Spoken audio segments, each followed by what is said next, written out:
बिस्मिल्लाहिर्रहमानिर्रहीम। अस्सलामु अलैकुम। आप देख रहे हैं K92 न्यूज और मैं हूं नाइला भट्टी। शामिल करते हैं आज की अहम खबरें। Headquarters Pakistan ranger Sindh headquarters Pakistan ranger Sindh में DG ranger Sindh major general Azhar Waqas की जेर सदारत सिक्योरिटी के हवाले से एक आला सतही इजलास मुनक्किद हुआ। इजलास में additional IG Karachi Khadim Hussain Rind, DIG CTD, DIG special branch ए साउथ वेस्ट, CIA और ट्रैफिक पुलिस रेंजर्स और हिसास इदारों के आला अफसरान ने शिरकत की। इजलास में कराची शहर के अमन अमान की सूरत हाल, स्ट्रेट क्राइम्स, स्नैचिंग, दिगर क्राइम की रोकथाम और बलखसूस नए साल की तकरीबात की मुनासब से सिक्योरिटी का तफसीली जायजा लिया गया।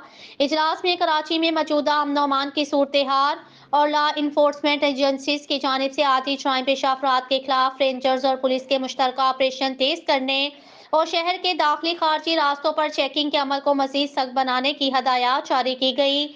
इजलास के दौरान नए साल की तकरीबात की सिक्योरिटी को फूल प्रूफ बनाने, पेट्रोलिंग और बैनुल सूबाई चेकिंग पॉइंट्स पर स्नैप चेकिंग के अमल को मजीद मौसर बनाने के लिए रेंजर्स, पुलिस और दिगर लॉ इन्फोर्समेंट एजेंसीज की जानिब से मुश्तरका लाहे अमल मुरत्तिब किया गया।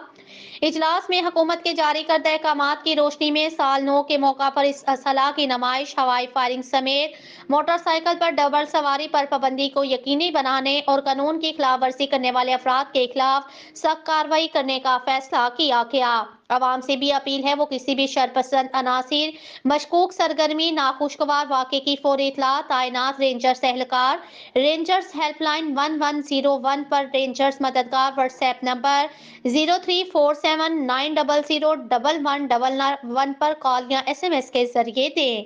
तर्जमान सिंध रेंजर्स।